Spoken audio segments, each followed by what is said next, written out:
And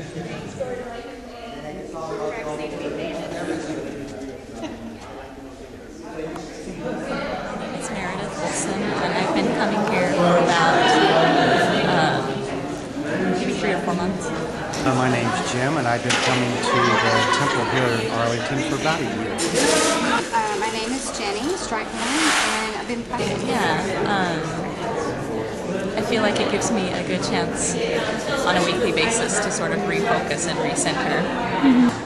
Kind of reached out spiritually. Buddhism and Hinduism were always an interest of mine, and when I started coming here, it seems like all of the pieces kind of fell into place about my beliefs in karma, beliefs in reincarnation, and life after life after life after life after life. And I was just really interested in it. It really made a lot of sense to me. The teachings make a lot of sense, and they're very practical. And I felt like I wanted something that would give me like kind of a spiritual practice, but maybe be a little more open. Right. And, so it just made sense when I came here.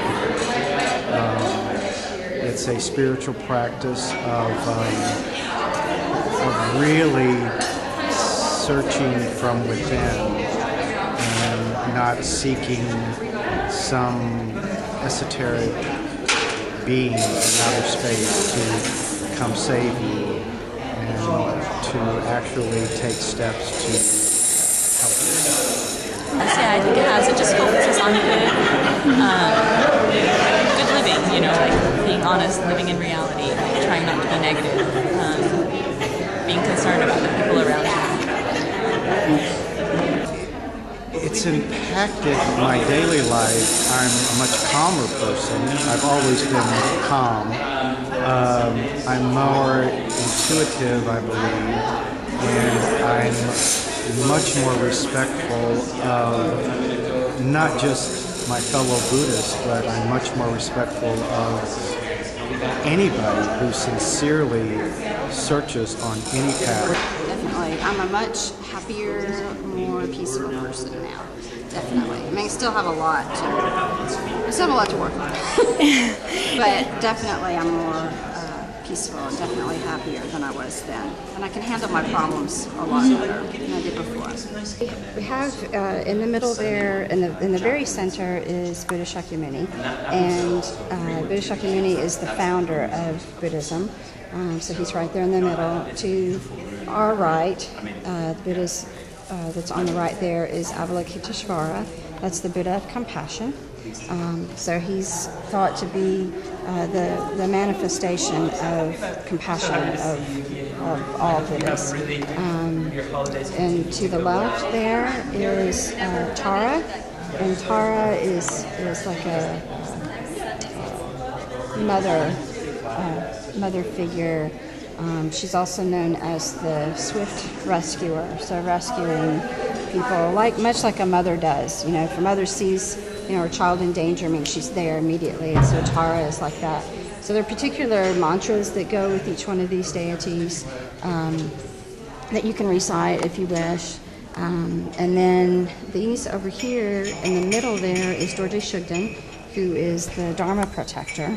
And he looks wrathful there. He's got that sword in his hand. He looks wrathful, but he's never wrathful he's never aggressive. He's never harming, never harms any living being. So he's wrathful against our delusions, our negative states of mind. And then surrounding him are his retinue. That they just support him, and they each have different functions.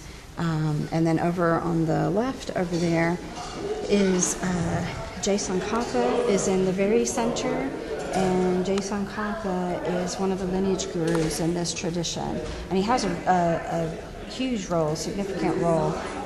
He was a living ordained teacher who gave commentary to Atisha's teachings. Yeah. Right, the offerings. So the offerings, and they've just been changing out offerings right now, so you've been seeing them do that. But there are essentially 7 bowls there in front of each of the shrine segments or sections there. and symbolize water. Most of the time they just have water in there, so you're making water offerings, which are very simple and inexpensive to make, so that anyone can make water offerings. So you've got water for bathing, water for drinking. The third one there is water for drinking, water for bathing, flowers, incense is the next one. Light, perfume, food, and music are the 8 offerings. And these are typically offerings that people used to give to people when they would come to their homes. So we're making these offerings to holy beings, not because they need offerings of any kind, because they have completely pure minds, so they need nothing.